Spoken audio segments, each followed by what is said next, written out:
मृजे वसन्तं नवनीतचौरं व्रजाङ्गनानामनुकूलचौरम् अनेकजन्मार्जितपापचौरम् चौराग्रगण्यं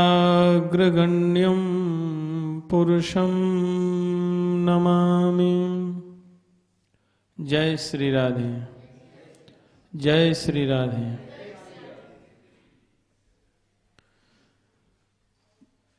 प्रसंग चल रहा है कि महद पुरुषों के अनुगत्य से जीव को भगवत कृपा की प्राप्ति होती है। जीव के अंतःकरण का शोधन बहुत ही शीघ्र होता है। अन्य साधनों के करने पर जो वर्षों में लाभ होता है वो महापुरुषों की सेवा से कृष्णे अर्पिता प्राणा ये न तत्पुरुष निषेवया। कल चर्चा चल रही थी जिसका जीवन कृष्ण के लिए अर्पित है, ऐसे भक्त महापुरुषों की सेवा करने से शीघ्र ही अंतःकरण का शोधन हो जाता है। यानी भगवत भक्ति से जो लाभ होता है, 60 वर्ष तक भगवान की पूजा करते रहो और किसी विशुद्ध महापुरुष की एक मुहूर्त की, एक क्षण की भी सेवा मिल जाए, उनका सानिध्य मिल जाता है, तो जीव निश्चित रूप से भगवत कृपा प्राप्त करता है। परीक्षित महाराज को सुखदेव जी का सानिध्य मिला, ये भी चर्चा हुई, तो मुक्त हो गए। धृतराष्ट्र को भी महद संग प्राप्त हुआ। वो महापुरुष कौन थे? काका विदुर। महाभारत का युद्ध हो चुका था। युद्ध के समय विदुर जी तीर्थ यात्रा में चले गए थे। लौट करके जब तीर्थ यात्रा से आए, देखा अब तक तो दुष्ट पुत्रों की आसक्ति में इन्होंने पाप किए और अब युधिष्ठिर जी की सेवा से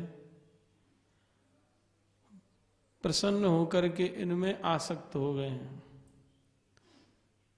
कि अरे सच्चा लड़का तो मेरा युधिष्ठिर ही है, दुर्योधन तो दुष्ट था। तो दोनों ही प्रकार की, चाहे अच्छे में आसक्ति हो चाहे बुरे में, दोनों ही बंधन का कारण है। तो काका विदुर ने समझाया जा करके, महापुरुष ही जीव को इस मोह माया से निकाल दे सकते हैं, भगवान की शरण में भेज सकते हैं, और किसी की भी सामर्थ्य नहीं है। वो भी समर्थ महापुरुष हो, ऐसे नहीं जैसे आजकल सभी लोग अपने को श्रेष्ठ मानते हैं, संसार के कल्याण का ठेका लेते हैं, ऐसे लोग नहीं। गुरुवो बहवः सन्ति शिष्य वित्तापहारकः तमेकं दुर्लभं मन्ये शिष्य हृत्तापहारकः। ऐसे गुरु तो संसार में बहुत मिलेंगे जो शिष्य का धन हरण करते रहते हैं, अपनी कामनाओं की पूर्ति के लिए उनका उपयोग करते हैं, उनको शरीर आदि की सुविधाओं के लिए प्रेरित करते रहते हैं, ये लाओ वो लाओ। तो धन हरण करने वाले तो बहुत मिलेंगे, किंतु जिस महापुरुष की सेवा से, सानिध्य से जीव का कल्याण होना है, वैसा सदगुरु, वैसा महापुरुष मिलना बड़ा कठिन है। तमेकम दुर्लभम मन्ये शिष्य हृदतापहारका। शिष्य के आश्रित जनों के हृदय के ताप को नष्ट कर दे, उनके शोक को समाप्त कर दे, संताप को नष्ट कर दे, उनकी वासनाओं का नाश कर दे, ऐसे सद्गुरु का मिलना बड़ा कठिन है। ऐसे महात्मा मिलें तो निश्चित रूप से उनका आश्रय लेने पर कल्याण होता है जीव का, उनके हृदय का ताप नष्ट हो जाता है। हृदय ताप तो ऐसा ही कोई श्रेष्ठ महत् पुरुष कर सकता है, जैसे विदुर जी ने धृतराष्ट्र के हृदय का ताप दूर कर दिया।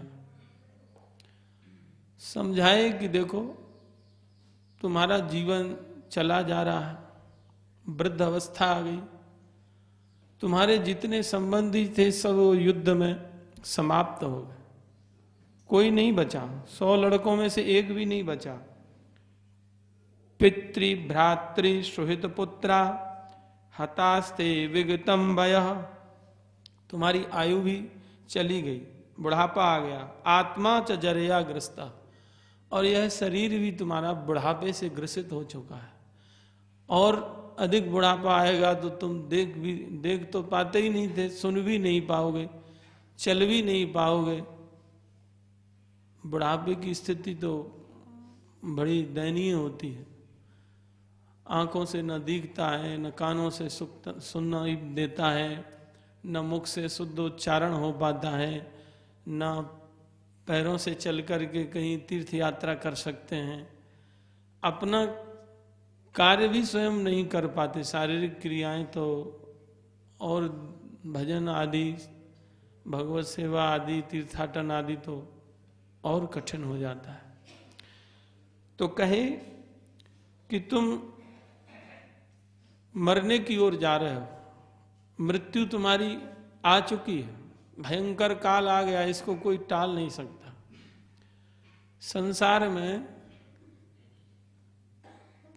अन्य समस्याओं को टाला जा सकता है, उनसे बचा जा सकता है, लेकिन काल से नहीं बचा जा सकता। ये जब आएगा तो लेकर के ही चला जाए। अहो महीयसी जंतुर जीवित आसायया भवान भीमापवर्जितम पिंडम आदत्ते ग्रह पालवत। देखो जीव की जीने की आशा कैसी बलवती होती है कि तिरस्कार सहकर के भी जीना चाहता है, उपेक्षा सहकर के भी जीना चाहता है, कष्ट सहकर के भी जीना चाहता है। कोई भी जीव मरना नहीं चाहता, जहां तक कि नाली का कीड़ा भी जीवन चाहता है। तो ये जीव की जीने की जो आशा है कैसी बलवती है, और इसी के कारण तुम भीमापवर्जितम पिंडम आदत्ते ग्रह पालवत, भीम सेन के द्वारा दिए हुए टुकड़ों पर तुम कुत्ते की तरह पड़े हुए हो। गृहपाल कहते हैं कुत्ते को, कुत्ते को टुकड़ा डालो, पूंछ हिलाता रहता है, द्वार पे पड़ा रहता है। तो बोले यहां ऐसा क्यों कह दिया कि कुत्ते की तरह जो है तुम टुकड़ों पर पड़े हो? तो उसका कारण था कि जब महाभारत का युद्ध हो गया, धृतराष्ट्र को यह ज्ञात था कि मेरे 100 पुत्रों को भीम ने ही मारा है। एक दिन भीम को बुलाया कि मेरे को बहुत दिन हो गए भीम से चर्चा किए, मिले, आज मैं भीम से दिल खोल करके बात करूंगा। भीमसेन के पास सूचना पहुंची, भीमसेन मिलने के लिए चल पड़े। रास्ते में भगवान मिल गए। बोले भीम? बोले हाँ जनार्दन, प्रणाम। बोले प्रणाम, कहाँ जा रहे हो? बोले बड़े पिताजी ने बुलाया है हमको, मिलना चाहते हैं वो। ओह, जरूर मिलना चाहते हैं, किंतु तुम एक सावधानी बरतना। बोले क्या? बोले तुम जब तुम उनके पास जाओ तो जो लोहे का भीम है उसको आगे करके जाना। लोहे की मूर्ति बना रखी थी भीमसेन की दुर्योधन ने। इतना द्वेष था दुर्योधन का कि युद्ध अभ्यास भी भीमसेन की लौह प्रतिमा पर करता था। गदा युद्ध का अभ्यास भीमसेन की मूर्ति बना, तो वही वहां पर थी। तो बोले इसको आगे रखना जब प्रणाम करना। बोले ठीक। भगवान की प्रत्येक बात पर विश्वास करते थे पांडव। गए आगे, वही भीमसेन जो लोहे का भीम था उसको खड़ा कर दिए प्रतिमा को, और उसके पीछे से प्रणाम किए। बोले पिताजी प्रणाम, आओ आओ बेटा, तुमसे मिले बहुत दिन हो गया, हृदय से लगा लूं तेरे को। भीमसेन ने झट वही लोहे का भीम आगे खिसका दिया, और खिसकाए जैसे ही महाराज क्रोध में उस भीम लोहे की भीम की मूर्ति को चूर्ण कर दिया। तब तो भीमसेन कांपने लगे कि आज प्रभु ना मिलते मार्ग में तो हमारे ही चूरन चटनी बन जाती। अब प्रसाद पवाने का जो सेवा था, दायित्व था, वो भीमसेन को दे रखा था कि युधिष्ठिर जी ने कि तुम बड़े पिताजी को भोजन कराया करो। तो भोजन तो कराते थे, लेकिन दूर से ही थाली खिसका देते थे कि पता नहीं कब पकड़ लेंगे। देखा था आंखों से कि लोहे की मूर्ति जब चूर्ण बना दी तो हमारा क्या हाल होगा। तो सेवा तो करते थे, लेकिन दूर से थाली खिसकाते थे। तो इसीलिए यहाँ ग्रह पालवत कह दिया कि कुत्ते की तरह तुम टुकड़े पर पड़े हुए हो।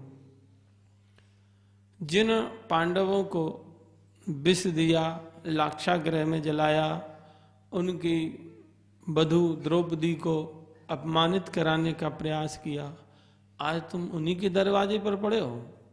तुमको लज्जा नहीं आती? डांटा। तब तो धृतराष्ट्र की आंखें खुली कि बात ठीक कह रहे हैं। हमारा समय तो बस मोह ममता राग द्वेष में ही चला गया पूरा जीवन। बहुत गई थोड़ी रही नारायण अवचेत, काल चिरैया चुग रही निस दिन आयु खेत। ये काल रूपी चिड़िया एक एक दिन करके हमारे जीवन को निगलती चली जा रही है। कब जागेंगे, कब प्रभु की शरण में चलेंगे? ये जगाने का कार्य महापुरुष लोग करते हैं। हम सब लोग सोए पड़े मोह ममता में। बार बार वेद भगवान कहते हैं, शास्त्र कहते हैं, महापुरुष कहते हैं, उठो भाई प्रभु की शरण में चलो, उठो जागो हरि शरण में चलो। उत्तिष्ठ जागृत प्राप्य वरान्यवोधत, क्षुरस्य धारा निशिता दुरतया, दुर्गम पथस्तत कवयो वदंती।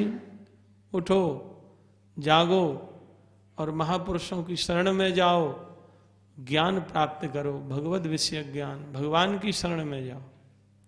ये शास्त्र कह रहे हैं, महापुरुष कह रहे हैं, वेद भगवान कह रहे हैं। असतो मां सदगमय, तमसो मां ज्योतिर्गमय, मृत्योर्मा अमृतम गमय।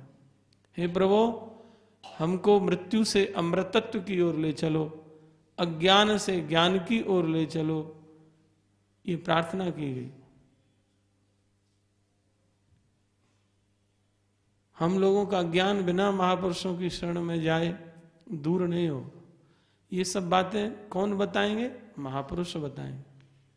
इसीलिए महापुरुषों का सानिध्य अवश्य हम लोगों को करना चाहिए, लेना चाहिए। उनके आश्रय के बिना हम लोगों की गति नहीं है। भगवान से मिलने का मार्ग तो महापुरुष ही बताते हैं। और कैसे भी महापुरुषों का संग कोई कर ले। बहुत से लोग स्वार्थ से ही आते हैं, चलो भाई विद्या अध्ययन कर आए, पढ़े आए, कुछ वहाँ से जीविका ही मिल जाएगी। बहुत से तीर्थाटन की दृष्टि से आते हैं, घूमने सैर करने। कई लोग यात्रा में आते हैं, धीरे धीरे उनको संग मिलता है तो महाराज भजन में लग जाते हैं, साधु बन जाते हैं। कुछ लोग लोभ से आते हैं। अब हम लोग ही पढ़ने के लिए आए बाबा के पास, भी पढ़ेंगे, धीरे धीरे सब समझने आने लगा थोड़ा बहुत, तो यहीं रहने का जो है निश्चय कर लिया। तो कैसे भी लोभ से भी जीव पहुंच जाए तो भी महापुरुष कृपा करते हैं। जैसे भगवान के बारे में आता है ना, गोप्यः कामात् भयाद कंसो द्वेषात् चैद्यादयो नृपाः। भय से कंस ने भगवान का चिंतन किया, काम से गोपियों ने, संबंधात वृष्णय, संबंध अपना संबंधी मान करके विष्णुवंशियों ने भगवान का चिंतन किया, आश्रय लिया। और स्नेहात यूयम, प्रेम से स्नेह से पांडवों ने भगवान का चिंतन किया, भगवान को अपना माना। और भक्त्या वयम विभो, भक्ति से नारद आदि महापुरुषों ने भजा। तो भगवान से जैसे किसी का किसी प्रकार से संबंध हो जाए, ऐसे महापुरुषों से भी कैसे भी किसी का प्रेम हो जाए, संबंध हो जाए, निश्चित रूप से उनका संग अमोघ होगा, खाली नहीं जाएगा, भगवत प्रेम प्रदान करेगा, तुम्हारे दुर्गुणों का वह नाश कर देगा। महापुरुषों का संग, महापुरुषों में ऐसी सामर्थ्य होती है, ऐसे उनके गुण होते हैं, दिव्य गुण, जिनको तुम देख करके, सुन करके, उनके व्यवहार को देख करके, उनकी वाणी को सुन करके निश्चित रूप से अपने को संभाल सकते हो। कल्याण पथ की ओर हम लोग चल सकते हैं महापुरुषों के संग से। अरे लोभ से एक डाकू था, उसके पीछे राज कर्मचारी लगे थे पकड़ने को। तो वह सत्संग चल रहा था तो उस बीच में जाके छिप गया कि हमको पकड़ ना ले। था वह डाकू, शायद उसका नाम गोवर्धन डाकू था, भक्तमाल में कथा आती है। तो उस समय जो संत थे वो भगवान के रूप का वर्णन कर रहे थे, भगवान के श्रृंगार का वर्णन कर रहे थे कि नंद नंदन श्याम सुंदर को यशोदा मैया सुंदर सुंदर आभूषण पहनाती है, सुंदर बाजूबंद हैं, सुंदर कड़ूला हैं, गले में मणियों का हार है, मोर मुकुट है, मणियों का मुकुट है। इस प्रकार से नीचे चरणों से लेकर के और मस्तक तक जो भी श्रृंगार भगवान किए थे उस सब का वो वर्णन कर रहे थे। तो वो जो डाकू कथा में आके बैठा, भय से, राज कर्मचारियों के भय से बैठा आकर के डर के, और इधर लोभ आ गया कि ओह इतना श्रृंगार यशोदा उस कृष्ण को कराती हैं, अगर ये कृष्ण को मैं लूट लूं तो निश्चित रूप से मैं माला माल हो जाऊंगा, फिर हमेशा हमेशा के लिए चोरी वोरी बंद हो जाएगी, बैठ करके खाऊंगा इतना माल जब मिलेगा, बढ़िया सोना मिलेगा, तो फिर क्या इधर उधर भागने की जरूरत है, नित्य रात्रि में जाड़े में परेशान होने की, एक ही दिन काम कर लिया जाए। तो कथा को जैसे ही विराम दिया संत जी ने, दंडोत किया, देखा उसका रूप तो समझ गए कि ये तो कोई दुष्ट मूर्ति है। तो कहा भैया ये पोथी पे जो पैसा चढ़े हैं, पोथी पत्रा पे, ये सब ले जा, फल वल तू ले ले। बोले ए महात्मा जी ये सब फल वल हमको नहीं चाहिए, फल से हमको बहकाते हो। जिस लड़के का अभी तुम वर्णन कर रहे थे ना, वो नंदनंदन यशोदा का लड़का, वो कहाँ रहता, उसका ठीक ठीक पता बताओ। तो समझ गए कि पक्का झूठ है, इससे पिंड छुड़ाओ, 2 दिन की कथा है, 2 दिन कथा करके फिर चलते बसेंगे, देखा जाएगा फिर। बोले भाई वो वृंदावन में यमुना किनारे रहता है, क्या करता है? बोले वो गाय चराता है, नित्य गाय चराने आता है, बोले जो श्रृंगार तुम वर्णन कर रहे थे ये सब आभूषण पहन के आता है? बोले हाँ हाँ पूरा आभूषण पहन के आता है। अच्छा, तब तो पूरा एड्रेस लिख करके चल पड़ा। अब लोभ से भगवान का चिंतन होने लगा, चरणों से लेकर के मुकुट तक का जो वर्णन किया था महात्मा जी ने, पूरा छवि भगवान की उसके हृदय में बस गई और धुन में चला जा रहा था। उसकी जो वृत्ति थी वह कृष्णमय हो गई लोभ के कारण। तो बीच में ही एक नदी पड़ गई, उसी को यमुना समझ लिया, और जंगल पड़ गया उसी को उसने वृंदावन समझ लिया। अब वहीं खोजने लगा। बोले पंडित जी ने एक बात कही थी कि कदम वृक्षों के नीचे वह प्राय बांसुरी बजाता है गाय चराते समय। तो कदम वृक्ष देखा तो वहां कदम वृक्ष भी प्रकट हो गया, कदम वृक्ष के ऊपर चढ़ गया। बोले मैं यहाँ रहूंगा नीचे तो वो हो सकता है मेरे को देख करके भाग जाए, तो छिप के रहूंगा, आएगा जब पकड़ूंगा। बोले संत जी ने कहा था वह गाय चराता है, तो अभी तो कहीं गाय वाय तो नहीं दिखाई दे रही हैं। बोले आता होगा, अभी सूर्योदय हुआ है, देखा तो गाय चली आ रही है, राम श्याम दोनों कृष्ण बलराम दिव्य श्रृंगार करके मणियों का और चले आ रहे हैं। बोले ओ गाय आ तो रही है, धूल उड़ रही है और आवाज भी आ रही है, ठीक ठीक बांसुरी भी बजा रहा है और उसकी तन्मयता बढ़ती चली जा रही है। बोले ओ गाय पानी पर पी रही है, ये अकेला रहेगा, ग्वाल वाल इधर उधर होंगे तब पकड़ूंगा। अब दोनों भैया अकेले भी रह गए, उसकी भावना के अनुसार गया मोटा डंडा लेके। बोले ये सब उतारो, बाल टाल यहाँ रखो। बोले क्यों? बोले हम कह रहे हैं यूं। बोले नहीं देते। बोले नहीं देंगे, देखा है डंडा? तब तो भगवान बलराम जी की ओर देखे, बोले सब उतार दो, नहीं तो ये मोटा डंडा तैयार है। बोले ऐसे कैसे होगा? बोले हाँ हाँ ऐसा ही होने दो, आज ऐसी इच्छा है हमारी। सब माल उतार दिया। तब उसके मन में एक भाव आया, अरे भगवान का दर्शन हो गया ना तो निर्मल होने लग गया चित्त। बोले इसकी माँ घर मारेगी, कहेगी इतना सब कहाँ रखे आया, चलो कुछ इसको थोड़ा तो दे देता हूँ। फिर बोला नहीं नहीं नहीं, ये लोभ ठीक नहीं है, माला माल हो जाऊंगा, देना ठीक नहीं है, इसका जो है शक्ल है ये मोहने वाली है, इसके चक्कर में पड़ना नहीं है। फिर पोटली को खोला देने को, फिर बांध लिया वापस। अब भगवान का दर्शन किया तो बोले कि महाराज तुम्हारा जैसा रूप किसी का नहीं देखा। बोले हमारा जैसा रूप किसी का है ही नहीं। कहने का तात्पर्य लोभ प्रवृत्ति से उसको भगवान का साक्षात्कार हो गया, उसके हृदय के सब दोष समाप्त हो गए, उसकी जो असद वृत्तियां थी वो समाप्त हो गई। उनके ब्याह से जो महात्मा जी थे उनको भी भारी विश्वास ठाकुर जी के ऊपर हुआ कि विश्वासो ही फलदायक। श्रद्धा और विश्वास जितने अंश में होगी, महापुरुषों के संग से भी हमको उतना ही लाभ मिल जाएगा। देखो विश्वास के साथ में महापुरुषों की सेवा करेंगे, श्रद्धा के साथ में उनकी सेवा करेंगे तो निश्चित रूप से हमको लाभ मिलेगा। और श्रद्धा नहीं होगी तो भैया श्रद्धा के अभाव में तो दुर्योधन को भी भगवान नहीं समझा सके। भगवान सामने आए, दुर्योधन के दर्शन हो रहा है, समझा रहे हैं, उपदेश कर रहे हैं, लेकिन नहीं समझा। क्यों? श्रद्धा नहीं थी।